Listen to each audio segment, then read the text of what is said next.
ভাল দিন বুলি কথা নহয়, এইটো মানে মোৰ ডিউটি আছিলে আৰু কৰিব লগা কেছ গোটেইকেইটা আহিছিলে, গতিকে ইণ্ডিকেশ্যন ৱাইজ আৰু পেচেণ্টৰ আৰু বেবীৰ কথা ভাবি পেলাই কৰা হৈছে গোটেইকেইটা 21টা।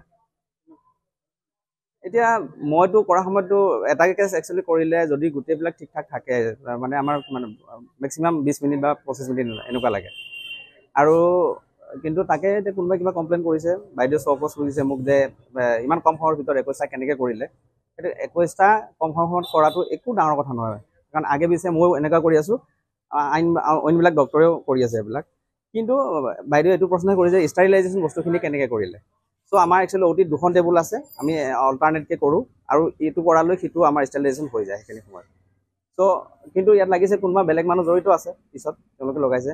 আৰু ইভিন এনেকুৱা হয় সেইদিনাখন মোৰ ডিউটি অন কল আছে 8টা বজালৈকে মৰ্ণিং, মানে 5 তাৰিখৰ মৰ্ণিং 8ৰ পৰা 6 তাৰিখৰ 8টালৈকে মোৰ অন কল ডিউটি আছিলে। সেইখিনি সময়ত মই গোটেই ডিপাৰ্টমেণ্ট চাব লাগে, নৰ্মেল ডেলিভাৰীৰ পৰা ধৰি চিজাৰিনলৈকে বা এনি ব্লিডিং কেছ হওক বা যিকোনো গাইনিকলজিত থকা যিকোনো প্ৰব্লেম আহিব লাগে চাব লাগে। চ' মোৰ এনেকুৱা এটা টাৰ্গেট আছিলে যে মই সোনকালে শেষ কৰিব লাগে, কিন্তু পেচেণ্ট বহুত আছিলে। আৰু ইফালে আমাক অথৰিটিৰ পৰা, আমাৰ হস্পিটেল অথৰিটিৰ পৰা এইটো কোৱা হৈছে যে যিহেতু আমাৰ বহুত সীমিত সংখ্যক ষ্টাফৰ লগত আমি কাম কৰি আছোঁ, গতিকে 12টা বজাৰ পিছত পাৰিলে নকৰিলে হ'ল। গতিকে 12টা বজাৰ আগত মই শেষ কৰিব ট্ৰাই কৰিছিলোঁ, কিন্তু তথাপিও অলপ দেৰি হ'লগৈ। তাৰপিছতে পিছদিনাখন আকৌ মই অনকলত থাকিলোঁ 8টা বজাৰ পিছত শনিবাৰে 6 তাৰিখে এইটো অ' পি ডিত মই বহি পেলাই কাম কৰিব লগা হৈছে। চ' সেইদিনা ৰাতি মই অতি বেছি 3 ঘণ্টামানহে শুইছোঁ। পেচেণ্ট গোটেই সুস্থ, আজি গোটেইবিলাক ডিচাৰ্জ হৈ গৈছে।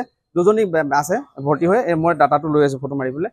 এজনী পেচেণ্ট বেবী কিবা জণ্ডিছ অলপ হৈছে সেইটো কাৰণে আছে, আৰু এজনী বেবী কিন্তু মই বাৰে বাৰে তেতিয়া কৈছোঁ ফিটেল দিছে, সেইটা খেনাল চিজন নগ'লে হয়তো বেবীটো বেয়া হ'লহেঁতেন। সেই বেবীটো ৰেফাৰ কৰা হৈছিলে GMC। সেই 2জনী মাতৃ আছে। 19টা পেচেণ্ট আজি ছুটি দিয়া হ'ল, মই নিজে এই মাত্ৰ চাই আহিছোঁ।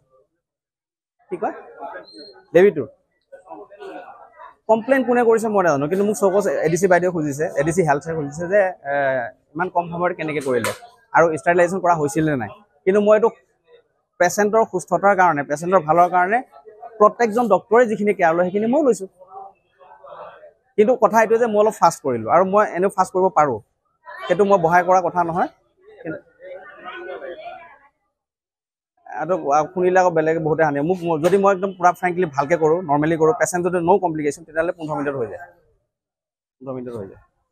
কিন্তু তথাপিও আমি এভাৰেজ 25 মিনিট লাগে তেনেকুৱা।